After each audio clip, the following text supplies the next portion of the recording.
আমরা আমরা জাস্ট প্রাণ নিয়ে আজকে বেঁচে আছি, প্রাণ নিয়ে।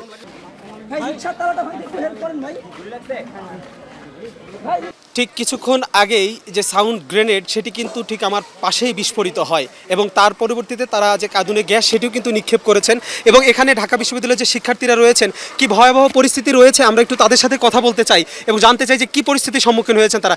একটু আপনারা একটু কথা বলবেন যে কি ঘটনা ঘটেছিল কিছুক্ষণ আগে, একটু বলুন তো।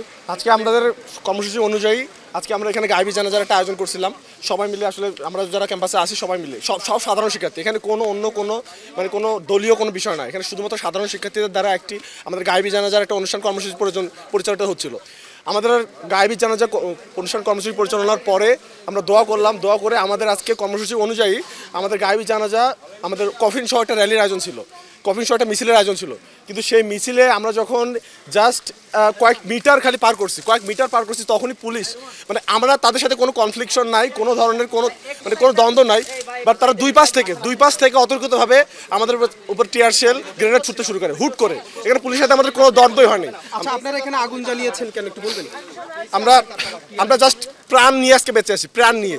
আমরা এরকমও যে হয়েছে যে আমরা এক জায়গায় বন্দি ছিলাম, ওইখানে টিয়ার সেলের কারণে আজকে দেখেন কি অবস্থা। আমরা এই আগুন না হলে মানে টিয়ার সেল থেকে বাঁচার জন্য মূলত এই অবস্থা। দর্শক, এই মুহূর্তে দেখুন আমরা কিছু শিক্ষার্থীকে দেখছি যে মাটিতে পড়ে গিয়েছেন এবং আমরা একটু তাদের কাছে শুনতে চাই যে আসলে কি হয়েছে এই টিয়ার সেল গ্যাসের কারণে। আমরা একটু কথা বলার চেষ্টা করব। ভাই একটু বলবেন কিভাবে আহত হয়েছেন? না, আমি ভিসি চত্বরে ছিলাম। ভিসি চত্বরে যখন সবাই চলে গেছিলো আমরা কয়েকজন মাত্র ছিলাম সেখানে। পুলিশ তখন আমাদের খুব কাছাকাছিতে টিয়ার গ্যাস অথবা স্মোক গ্রেনেড জাতীয় কিছুটা ছাড়ে। I was too close to avoid it. It exploded I think at least 10-12 feet away from me এবং এই জন্য আমি চোখ খুলতে পারছি না, আমার চোখ জ্বালা করছে। Otherwise I am fine and I will be returning there very soon. ভাই আপনিও কি আহত হয়েছেন?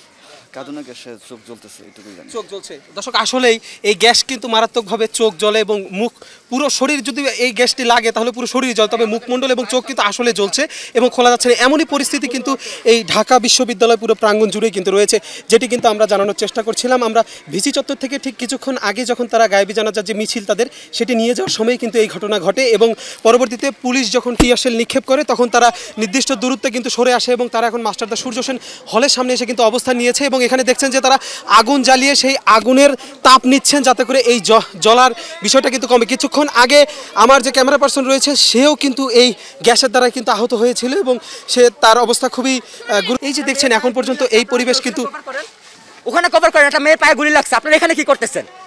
যেখানে একটা মেয়ের পায়ে গুলি লাগছে আপনারা ওদিকে যান।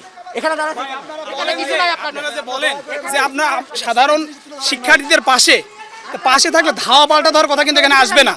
আমরা এখানে শান্তিপূর্ণভাবে আমাদের যেই কর্মসূচি আজকে ছিল সেটা আমরা করতেছিলাম, বাট পুলিশ কী করলো? পুলিশের ছেলে পেলে পুলিশদের শেল্টার দিছে যেন কেউ আঘাত না করে, যেন কেউ আক্রমণাত্মক মনোভাব নিয়ে না আগায়। পুলিশ কী করলো? এটা গুলি করতো আমাদের। আমরা কি কাপুরুষ নাকি? আমরা হল ছাড়বো না। হল কেন ছাড়বো আমরা? সাধারণ শিক্ষার্থী আমরা। বিশ্ববিদ্যালয় বন্ধ করার রাখে নিজের সুবিধার্থে কেন সে বিশ্ববিদ্যালয় বন্ধ করবে?